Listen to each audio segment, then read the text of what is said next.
Hello साथियों, good morning everyone. GS मंच के यूट्यूब चैनल पे आप सभी का स्वागत है।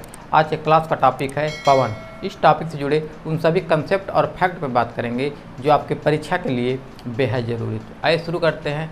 पवन कहते किससे हैं? तो गतिमान वायु को पवन कहते हैं। गतिमान वायु को पवन कहते हैं। लेकिन कंडीशन ये है कि जब वायु क्षैतिज दिशा में गति करती है उसे पवन कहते हैं। जब वायु क्षैतिज दिशा में गति करती है उसे पवन करते हैं। अब जब वायु ऊर्ध्वाधर गति करती है उसे वायु धारा कहते हैं। उसे वायु धारा कहते हैं। अब देखेंगे कि हवा के चलने में और वायुदाब में गहरा संबंध है। जहाँ पे सूर्य का प्रकाश ज़्यादा पड़ता है वहाँ पे हवाएं गर्म होकर ऊपर उठती हैं और वहाँ पे निम्न वायुदाब का क्षेत्र पाया जाता है। और जहाँ पे सूर्य किरणें तिरछी पड़ती हैं वहाँ पे हवाएं ठंडी होती हैं और नीचे बैठती हैं, वहाँ पे उच्च वायुदाब का क्षेत्र पाया जाता है। और हवाओं में एक गुण है कि वह सदैव उच्च वायुदाब से निम्न वायुदाब की ओर चलती हैं। अब देखेंगे कि जो पवन है, पवन दो प्रकार के होते हैं। पहला अस्थाई पवन और दूसरा अस्थाई पवन।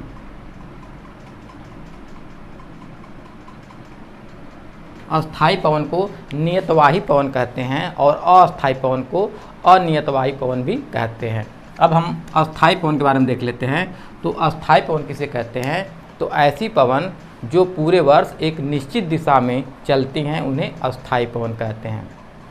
और इनकी उत्पत्ति कैसे होती है? तो उनकी उत्पत्ति दो कारणों से होती है। पहला हम देखेंगे, अस्थाई पवन की उत्पत्ति के दो कारण हैं। तो पहला हम देख लेते हैं कि पूरे ग्लोब पे, पूरे पृथ्वी पे जो सूर्य का प्रकाश पड़ता है कहीं बहुत ज़्यादा पड़ता है और कहीं बहुत कम पड़ता है। जहाँ पे सूर्य की किरणें सीधी पड़ती हैं वहाँ का टेम्परेचर अधिक होता है और वहाँ पर टेम्परेचर जब अधिक होता है तो हवाएं गर्म होकर ऊपर उठती हैं, वहाँ पे निम्न वायुदाब का क्षेत्र पाया जाता है। और जहाँ पे सूर्य की किरणें तिरछी पड़ती हैं वहाँ पे उच्च वायुदाब का क्षेत्र पाया जाता है। और हम देखें कि हमेशा उच्च वायुदाब की जो पवनें होती हैं निम्न वायुदाब की तरफ चलती हैं। तो पहला तो कारण ये हो गया अस्थाई पवन चलने का। और दूसरा कारण है कि पृथ्वी के अपने अक्ष पे पश्चिम से पूर्व की तरफ घूर्णन करने की वजह से अस्थाई पवन चलते हैं। यहाँ पे हम देख लेते हैं कि यह पूरा ग्लोब बना हुआ है और बीच में विषुवत रेखा है जो पृथ्वी को दो गोलार्धों में विभाजित करता है। तो 0 डिग्री अक्षांश को विषुवत रेखा कहते हैं और 0 डिग्री अक्षांश से 5 डिग्री उत्तरी अक्षांश और 5 डिग्री दक्षिणी अक्षांश के बीच में सूर्य किरणें लगभग पूरे वर्ष सीधी पड़ती हैं, इसलिए यहाँ पे निम्न वायुदाब का क्षेत्र पाया जाता है। और जब निम्न वायुदाब का क्षेत्र पाया जाता है इसका अर्थ है कि यहाँ की जो वायु गर्म होकर ऊपर उठती हैं और यहीं वायु ऊपर उठ के ठंडी होकर फिर यहाँ पे उतरती हैं। कहाँ पे उतरती हैं? 30 से 35 डिग्री उत्तरी अक्षांश और 30 से 35 डिग्री दक्षिणी अक्षांश। और जहाँ पे उतरती हैं वहाँ पे हवा का दबाव अधिक हो जाता है, इसलिए 30 से 35 डिग्री उत्तरी अक्षांश और 30 से 35 डिग्री दक्षिणी अक्षांश पे उच्च वायुदाब का क्षेत्र पाया जाता है, जिसे अश्व भी कहा जाता है। तो क्यों इसे अश्व कहा जाता है? प्रश्न पूछा गया है कि कितने डिग्री अक्षांश को अश्व कहा जाता है। तो 30 से 35 डिग्री उत्तरी अक्षांश या 30 से 35 डिग्री दक्षिणी अक्षांश को अश्व कहा जाता है। यह क्यों कहा जाता है? प्राचीन काल में जो व्यापारी होते थे अपने जलयान से घोड़ों को लेकर जब चलते थे तो जब उनका जलयान उच्च वायुदाब क्षेत्र के नीचे आता था तो ऐसे में हवा का दबाव इतना अधिक जलयान पे हो जाता था कि जलयान स्थिर हो जाता था। ऐसे में क्या होता था कि कुछ घोड़ों को जलयान से समुद्र में फेंका जाता था जिससे जलयान हल्का हो सके और आगे बढ़ सके। इसीलिए इस क्षेत्र को अश्व अक्षांश भी कहा जाता है। अब देखेंगे 60 से 65 डिग्री उत्तरी अक्षांश और 60 से 65 डिग्री दक्षिणी अक्षांश के बीच वाले क्षेत्र में निम्न वायुदाब का क्षेत्र पाया जाता है। यह पृथ्वी के घूर्णन की वजह से है, क्योंकि वहाँ पे जो हवाएं होती है पृथ्वी घूर्णन की वजह से वहाँ से दूर भागती हैं। अब 90 डिग्री उत्तरी अक्षांश और 90 डिग्री दक्षिणी अक्षांश पे पूरे साल भर बर्फ जमा रहता है, इसलिए यहाँ पे उच्च वायुदाब का क्षेत्र पाया जाता है। तो अब देख लेते हैं कि अस्थाई पवन जो है कितने प्रकार की होती हैं। तो पहला देखेंगे अस्थाई पवन, व्यापारिक पवन।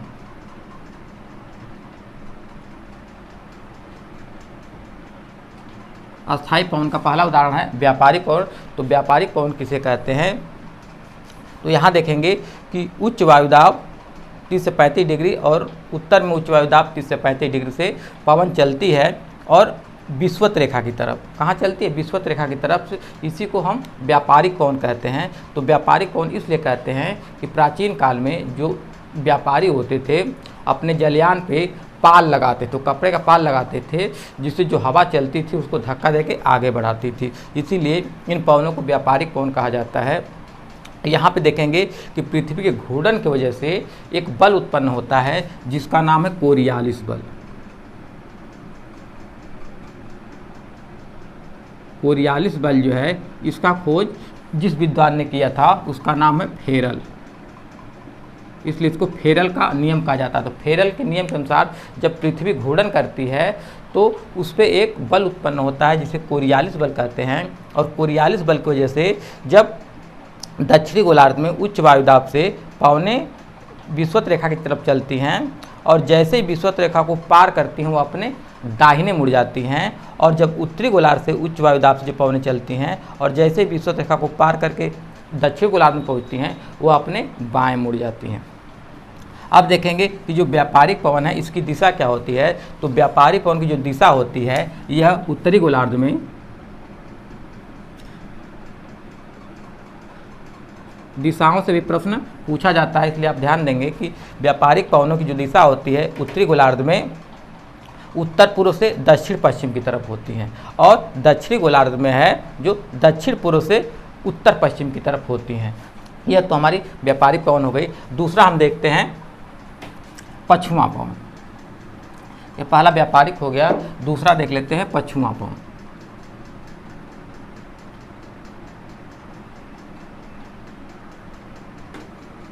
जो पछुआ पवन है यह अपने गरज तड़प के वजह से जाना जाता है, क्योंकि जब पछुआ पवन चलता है तो इसमें बहुत तेज़ आवाज़ आती है। और जो पछुआ पवन है 40 डिग्री उत्तरी 40 डिग्री अक्षांश से 60 डिग्री अक्षांश के बीच चलती है उत्तरी गोलार्ध और दक्षिणी गोलार्ध में। और जब 40 डिग्री अक्षांश पे चलती है तो इसका नाम होता है गरजता चालीसा। इसका नाम होता है गरजता चालीसा। और जब 50 डिग्री अक्षांश पे चलती है तो इसका नाम होता है प्रचंड पचासा। और जब 60 डिग्री अक्षांश पे चलती है तो इसका नाम हो जाता है चीखता साठा। यह तो पछुआ पवन के 40 डिग्री अक्षांश पे, 50 डिग्री अक्षांश पे, 60 डिग्री अक्षांश पे इनका नामकरण हो गया। अब देखेंगे कि जो पछुआ पवन की दिशा क्या होती है। तो पछुआ पवन जो है यह 30 से 35 डिग्री उत्तरी अक्षांश से 30 से 35 डिग्री दक्षिणी अक्षांश से चलती है, और जब 30 से 35 डिग्री उत्तरी अक्षांश से चलती है तो यह चलते हुए 60 से 65 डिग्री जो निम्न वायुदाब का क्षेत्र है वहाँ पर चलती हैं, और यहाँ दक्षिणी गोलार्ध में 60 से 65 डिग्री निम्न वायुदाब की तरफ चलती हैं। तो इनकी दिशा क्या होती है। तो इनकी दिशा जो है पछुआ पवन की उत्तरी गोलार्ध में, पछुआ पवन की दिशा जो होती है वो जो उत्तरी गोलार्ध है यहाँ पे दक्षिण पश्चिम से यहाँ देख रहे हैं दक्षिण पश्चिम से उत्तर पूर्व की तरफ होती है, उत्तर पूर्व की तरफ। और उत्तरी गोलार्ध दक्षिणी गोलार्ध में देखेंगे, दक्षिणी गोलार्ध में, तो दक्षिणी गोलार्ध में जब देखेंगे तो यह है उत्तर पश्चिम से दक्षिण पूर्व, उत्तर पश्चिम से दक्षिण पूर्व। यह तो हो गया पछुआ पवन। अब तीसरा देख लेते हैं ध्रुवीय पवन। अस्थायी पवन का तीसरा प्रकार है ध्रुवीय पवन।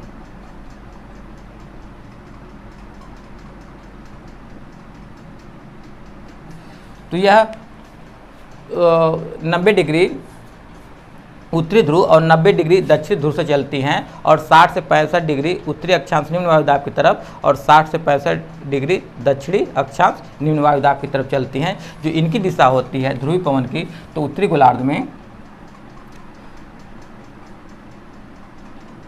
ध्रुवीय पवन की दिशा उत्तरी गोलार्ध में जो होती है यह उत्तर पूर्व से इधर आ रही है तो दक्षिण पश्चिम हो जाएगा, और दक्षिणी गोलार्ध में देखेंगे तो यह है दक्षिण पूर्व से उत्तर पश्चिम, दक्षिण पूर्व से उत्तर पश्चिम की ओर। यह तो हमारा हो गया अस्थायी पवन और अस्थायी पवन के मुख्य प्रकार। अब देखेंगे अस्थायी पवन। अस्थायी पवन किसे कहते हैं और अस्थायी पवन के कितने प्रकार हैं। तो ऐसी पवनें जो पूरे साल में अपने दिशा से कई बार विचलित होती हैं उन्हें अस्थायी पवन कहते हैं। ऐसी पवन जो पूरे वर्ष भर चलती हैं और अपने दिशा से कई बार विचलित होकर चलती हैं उन्हें अस्थायी पवन कहा जाता है। इसमें पहला देख लेते हैं अस्थायी पवन में मानसूनी पवन। तो मानसूनी पवन किसे कहते हैं, तो मानसूनी पवन साल में 2 बार अपने दिशा से विचलित होती है, वही मानसूनी पवन कहलाती है। भारत में देखेंगे तो गर्मी के मौसम में मई, जून या जुलाई के महीने में समुद्र भाग से पवन स्थल भाग की तरफ चलती है और देखेंगे उधर अक्टूबर, नवंबर, दिसंबर के महीने में स्थल भाग से जो पवन समुद्र की तरफ चलती है वही मानसूनी पवन कहलाती है। अब दूसरा देखेंगे, ये तो पहला हो गया। दूसरा हो गया स्थली समीर। अस्थायी पवन का दूसरा उदाहरण स्थली समीर और समुद्री समीर। तो स्थली समीर और समुद्री समीर किसे कहते हैं, तो आप देखेंगे यह समुद्र वाला मान लीजिए भाग है, यह समुद्र एरिया है और यहाँ पे स्थल भाग है।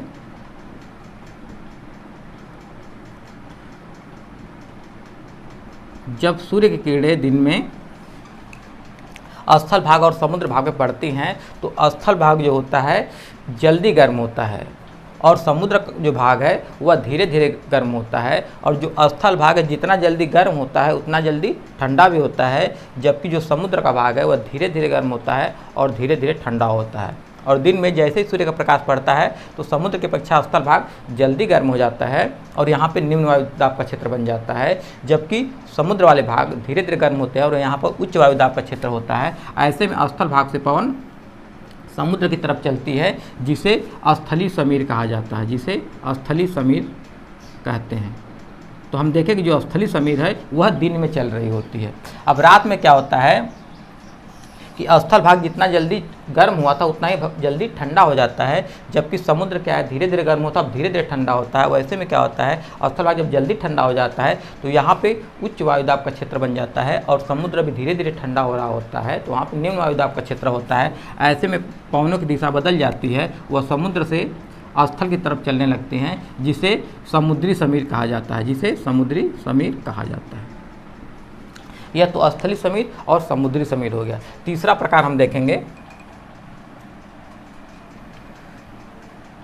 अस्थायी पवन का तीसरा जो प्रकार है वह है मानसूनी पवन। तीसरा प्रकार जो है वह है मानसूनी कह रहे हैं, स्थानीय पवन। स्थानीय पवन तो अभी तक हम जो अस्थायी पवन का उदाहरण देखे और जो अस्थायी पवन का उदाहरण देखे वहाँ से जो प्रश्न पूछे जाते हैं वह कथन, कारण और कंसेप्ट से पूछे जाते हैं। और जब वहाँ से प्रश्न पूछे जाते हैं तब आप कहते हैं कि पेपर बहुत टफ आया था, क्वेश्चन कठिन बनाया था। लेकिन यदि उस धारणा को अच्छी तरह समझ लेते हैं तो वह प्रश्न करना आपके लिए बहुत आसान होगा। तो इस टॉपिक को अगर एक बार में न समझ में आए तो 1 से 2 बार देखिएगा, अच्छी तरह समझ में आ जाएगा। अब जो हम स्थानीय पवन को पढ़ने जा रहे हैं यहाँ से फैक्चुअल क्वेश्चन पूछे जाते हैं। तो हम देखेंगे कि स्थानीय पवन मुख्य रूप से 2 प्रकार के होते हैं, गर्म और ठंडा। तो इसके पहले देख लेते हैं स्थानीय पवन कहते किसे हैं। तो जब जो हवाओं का स्वभाव होता है चलने का, यदि उसके विपरीत जो हवा चलती है उसे स्थानीय पवन कहते हैं। जहाँ पे जिस क्षेत्र में हवाओं का जो स्वभाव होता है चलने का उसके विपरीत जो हवा चलती है उसे स्थानीय पवन कहते हैं और प्रत्येक क्षेत्र में इसका नाम अलग अलग होता है। अब देखेंगे कि जो स्थानीय पवन का जो ठंडी पवन है, यहाँ पे कनाडा वाला क्षेत्र है, यहाँ पे ब्लिजार्ड नाम की स्थानीय पवन चलती है जो ठंडी पवन है। और साइबेरिया वाला जो क्षेत्र है यहाँ पे बोरा, बुरान और परगा बोरा, बुरान और परगा, यह तीनों ठंडी पवन की उदाहरण हैं। और यहाँ फ्रांस में मिस्ट्रल नामक पवन चलती है, फ्रांस में मिस्ट्रल नामक पवन चलती है, यह भी ठंडी पवन का उदाहरण है। तो हमें मुख्य रूप से 5 पवनों को देखना है जो ठंडी पवन के उदाहरण हैं, ब्लिजार्ड, मिस्ट्रल, बोरा, बुरान और परगा। तो यहाँ पे ध्यान देना, जो मिस्ट्रल है फ्रांस में है, ब्लिजार्ड जो है कनाडा क्षेत्र में है, बोरा, बुरान और परगा जो है साइबेरिया वाले क्षेत्र में है। 5 पवन जो है ठंडी पवन के उदाहरण हैं। अब हम गर्म पवनों को देख लेते हैं।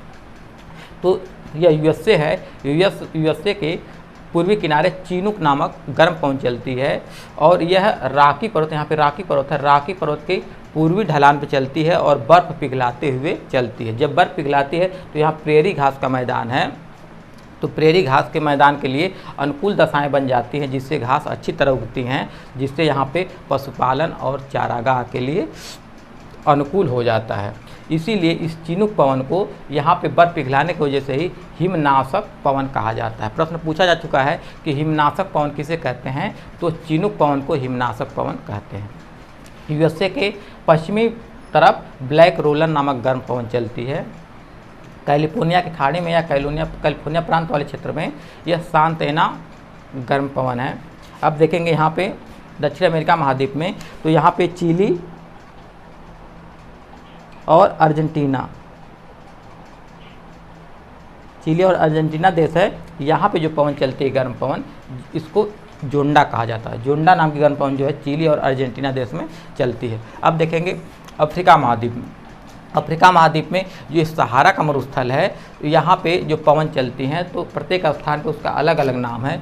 तो हम देखेंगे कि यहाँ पे लीबिया देश है, लीबिया देश में गिबली नामक गर्म पवन चलती है। मिस्र में खमसिन नामक गर्म पवन चलती है और सूडान वाला क्षेत्र मुख्य रूप से दक्षिणी सूडान में हबूब नामक गर्म पवन चलती है। ये तीनों जो है गर्म पवनें हैं। बराबर देख लेते हैं, लीबिया में गिबली, मिस्र में खमसिन और दक्षिणी सूडान वाले क्षेत्र में हबूब नामक गर्म पवन चलती है।